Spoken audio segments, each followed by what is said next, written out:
I'm debating whether we should start with this, but I feel like it might be a good icebreaker. Now I'm nervous, but yeah, go ahead.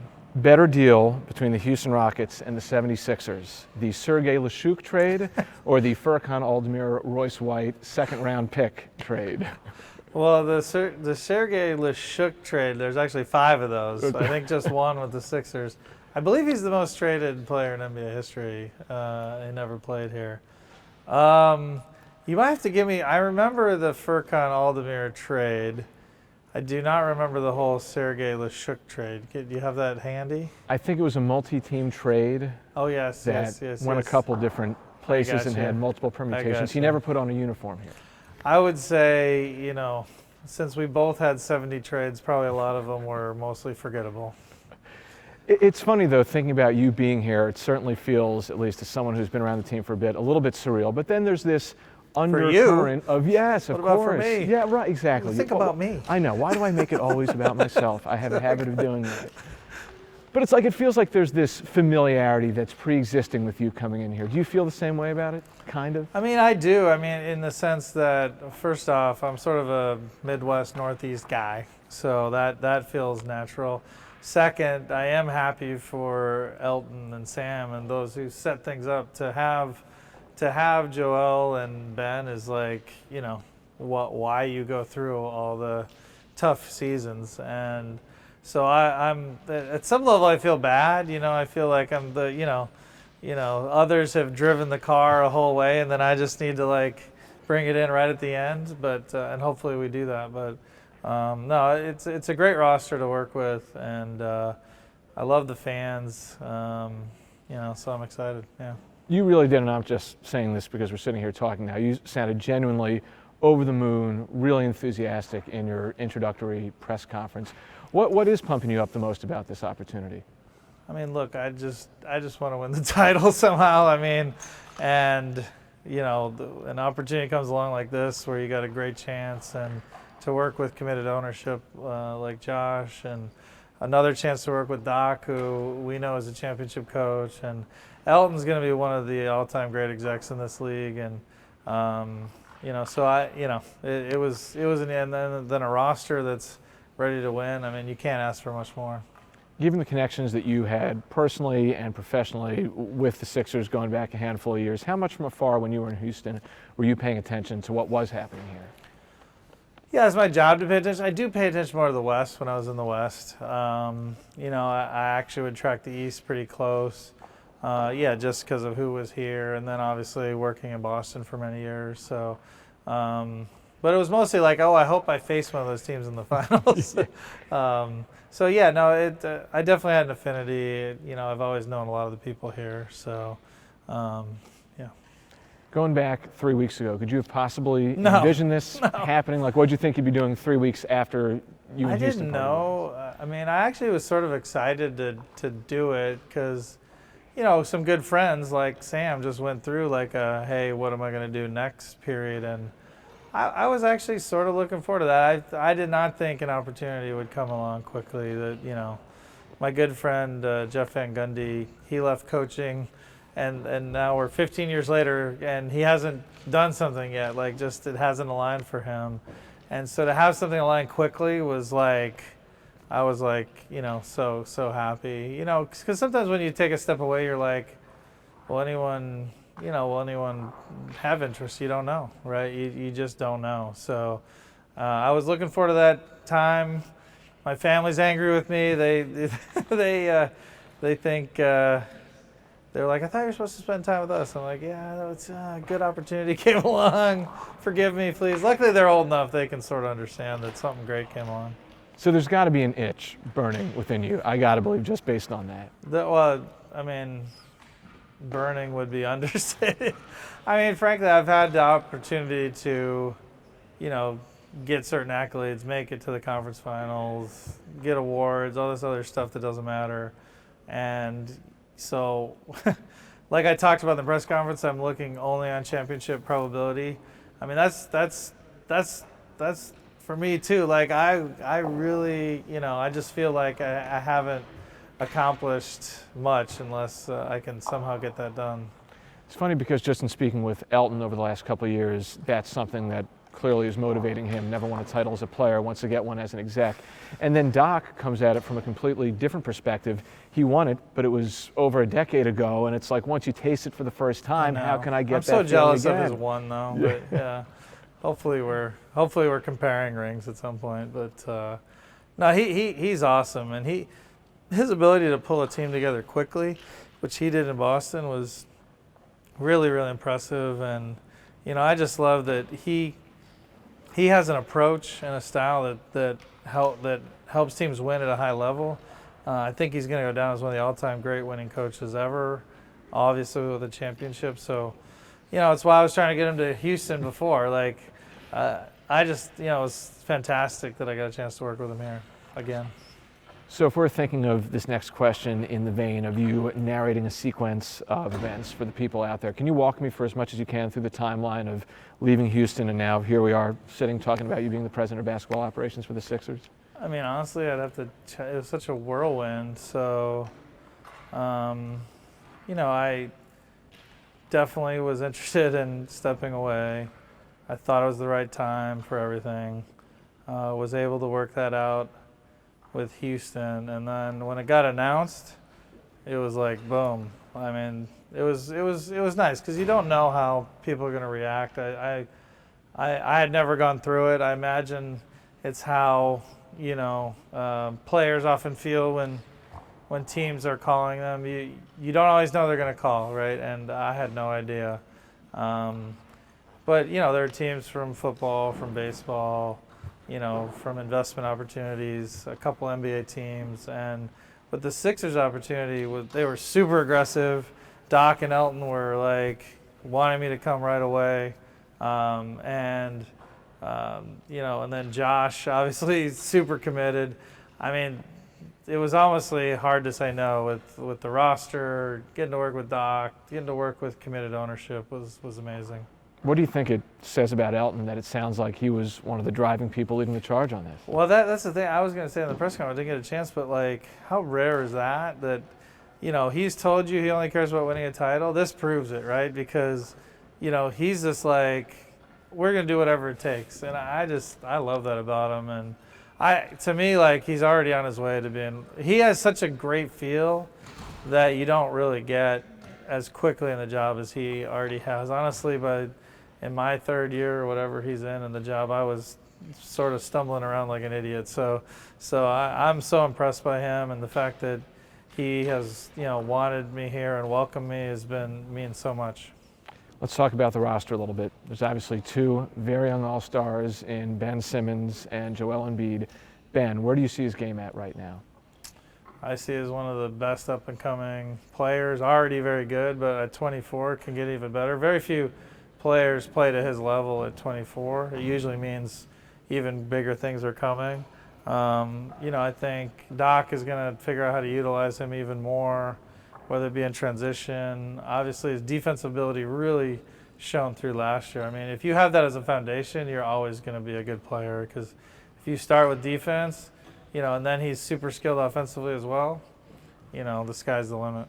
What about Joel? You certainly spoke highly of him in the press conference, but it really seems like he's got everything there to take this team where it wants to be. Frankly, I see no reason he can't be one of the all-time great bigs. I mean, he's got every component. When he's on the floor, defensively, he might be one of the most impactful defensive bigs of all time, and offensively, he can do skilled things that big men aren't supposed to be able to do. I mean, it's really fun to watch, and the fact that he's here twice a day working and focused means a lot. Have you had a chance to speak with him at all, or just observe him a little bit? Yeah, I've spoken to a lot of the roster. The ones that I haven't gotten to, I'm getting to today.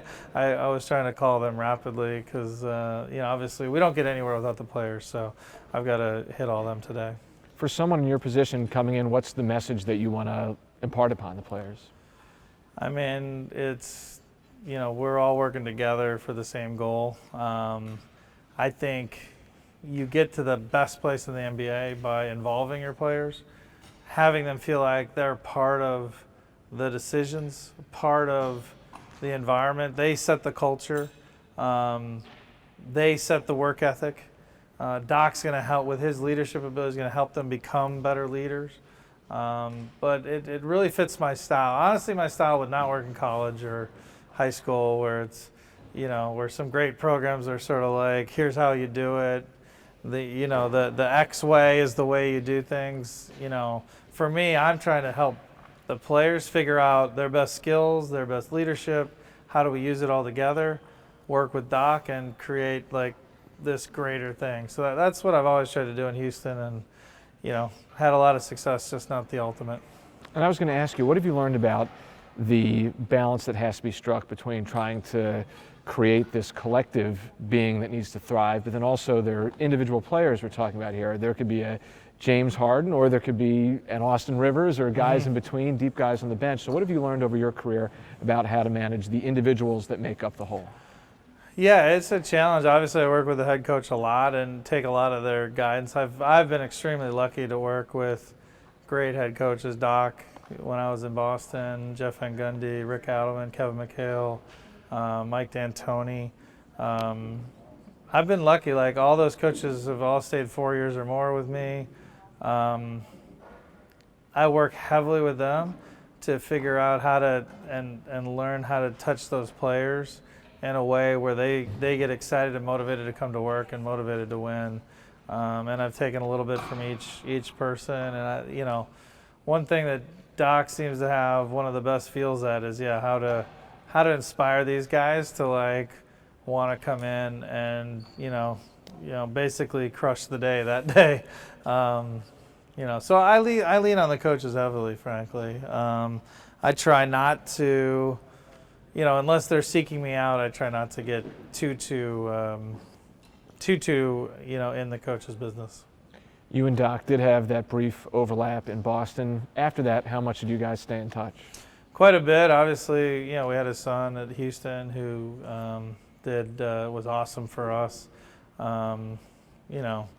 It's a small, tight-knit community in the NBA. Doc is really tight with Chris Paul, who we had, so there's lots of overlaps. Yeah, lots of overlaps. Do you think there's any misunderstood parts about your philosophy? I mean, obviously, I think people throw out the analytics tag word so often, but do you think there's anything that's misunderstood about the way you do things? Yeah, I would say the main thing is, I use data to make great decisions. The job is really the same. It's been the same since Red Auerbach did it. It's like, make great trades, free agent signings, and draft picks. It's really that decision making, and then set the right tone for the organization. Data helps you make sure you're not fooling yourself, right? Like Sam did many years ago. He looked and he said, "Look, we're not close to winning. We need to take this path." Right now, we know we have 2 star level players in 24 and 26.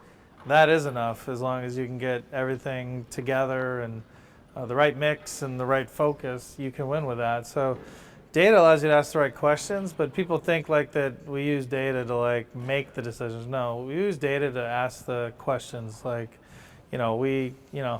We think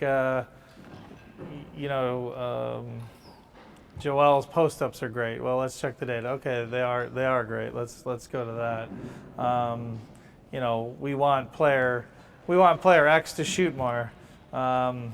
We think he's a great shooter. Well, it turns out, using all this data, he's not a great shooter. Doesn't mean you don't shoot, but it's just how do we look at how to make that better? Things like that. So. And does it ultimately come down to just trying to get the best out of the best talent and all the talent that you have? Yeah, I mean, it really just comes down to, you take your players, figure out what they do best, push them to get better at the things that they can get better at, and it's not a dogmatic thing. There's not a lot of prescription or prescribing. It's, take what they're best at and put it on the floor. And that's why I love Doc, too. He's got a history of molding what he does around the players.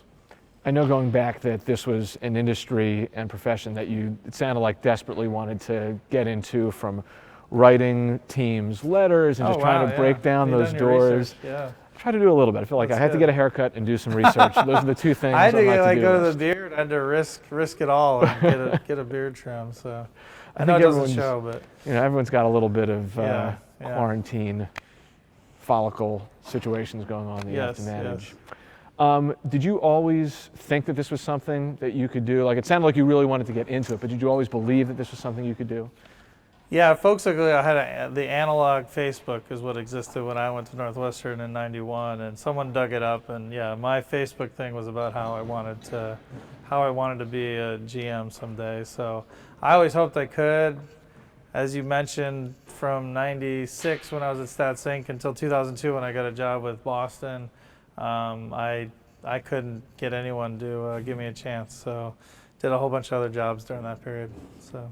Was there a moment you can pinpoint or a deal that you were involved in, a decision you made that gave you the confidence that this was the path and the field for you to be in? Yeah, I mean, I think Sam mentioned it. I think the toughest and biggest trade we made was trading Rafer Alston out for Kyle in the middle of a playoff run. That took a lot of conversations, leadership, ownership buy-in, coach buy-in, player buy-in to say we're going to take our starting point guard and move him along in the midst of winning 50-plus games. That deal and then having it work out, I think, gave me a lot of confidence. We're going to land the interview plane shortly. No problem. Try to do some off-the-court stuff. I'm ready. What do you know about the city of Philadelphia? Oh, boy. I've watched the show Always Sunny in Philadelphia, which I think probably doesn't help me too much. I'm guessing that's like Louis Scola learned English from Friends, so I'm guessing I've got this warped view now. I have the view from my wife, who's from New Jersey. That isn't always the most positive. There's a lot of rivalry there sometimes. Although she was in the part of Jersey, Freehold, the boss's hometown, which is, I guess part Philly, part New York. So. What do I know? I mean, obviously, I studied the founding fathers, not in school, but and not from Hamilton either. So Ben Franklin's my guy, actually. So a lot of actually my leadership style comes from reading a lot of his stuff. So you'll see I hang back a lot. I'm trying to get, the information out of everyone else before I go, because if I go first, then it can set the tone and people can sort of line up. If you're trying to get the best info, you want to make people comfortable to give you feedback, tell you when you're being an idiot, and give you that feedback before you start to blabber on, which I can do, by the way. So, but yeah, so not much, I'd say. I'm going to just admit I don't know a ton about Philadelphia, except you have great fans. I would agree with you on that. Yeah. I did not get through all... Was there no question? You're going to quiz me? Well, here, okay. We're going to get to that. We'll have a few follow-ups. Okay. I was just going to say, speed round where I can sound like an idiot, then we can cut it that's if I don't get them right. So this would be great. rapid fire. Yeah. I think it's around 800 pages, the biography on Ben Franklin. I admittedly have not read all of it. I tried to get through some of it. I am not as a committed reader as I should be, but he seemed to me like he was kind of a glue guy. He made things. They actually have trouble drink, knowing right? what he did because he would fall asleep in the meetings and stuff like that. I'm not going to fall asleep in the meetings, Josh. Trust me. Don't worry. But yeah, no, he was the one off to France to get him involved, and yeah, no, anyway. So is he from Philadelphia? Is that true or no? I think he was. I don't know. See, I don't An adopted area. Yes, where it came to be his. Exactly. Yeah. Food. I think that's just a prerequisite Well, I hear question these days. Houston, we have a problem. The equivalent is talking about cheesesteaks here. Is that true? That it's just as annoying? I'd say it's an identifier as an outsider. If you come in right off the bat and being like, well, where do I go to get the where's my cheesesteaks? Yeah, Cheese Whiz or not? Yeah. So. Are you a fan of food scenes in general of the cities that you travel to? Well, food, as people can see, doesn't always miss me, sadly. So. Yeah, I do like food. Ideal type meal, if we dive deeper into this topic. Ideal meal. Or cuisine. I do love sushi, which how's the sushi scene? I'm not sure if is Philly known for that. I'm not sure. There are some places. I don't know if we can say on record, and maybe that would seem like it's too much of an endorsement, but I like a good steakhouse though. That's probably my best. So yeah. I think the city can offer both. That's good. Both. What is Philly known for food-wise? I actually don't know. I think right now it's just known for being a food destination in the Northeast. It's something that is it's an affordable city. You can go either $4 signs or $1 sign and get a really good meal. Is that from your Google search? The number of dollars. What is that a Zagat thing? A Zagat thing. I don't okay, know. I don't know if all right. Zagat does Okay, all right. dollar signs, but it's got a little bit of everything. Like there's a lot of creativity, a lot of different influences. That's been the unfortunate part about the pandemic. It's like a lot of the restaurants have Yeah. been hit hard by it. What's your timeline like right now on the job front? I mean, it's got to be crazy. The draft is coming up in about 2 weeks. I mean, drinking from the fire hose, I'm real happy. You know, Elton has a great staff that I'm going to be leaning on. He's brought in some great people, and Peter and Prosper and Jameer had some great people here. You know, Vince Rosman. I mean, they've just got a really great group. Obviously, we're doing a lot of prep in Houston that hopefully I still remember some of it. And but it's a sprint. It's drinking from the fire hose right off the bat. Whether it's the draft or free agency, how do you go about setting, maybe you don't even do this, but is there a general criteria that you follow for the type of player holistically that you want to bring in? I like to tell everyone who we're taking before we do it, and just see what happens. Listen, it's a great strategy. It's a good strategy. No, I mean, I think the best thing in the draft is the exact opposite. Just be flexible.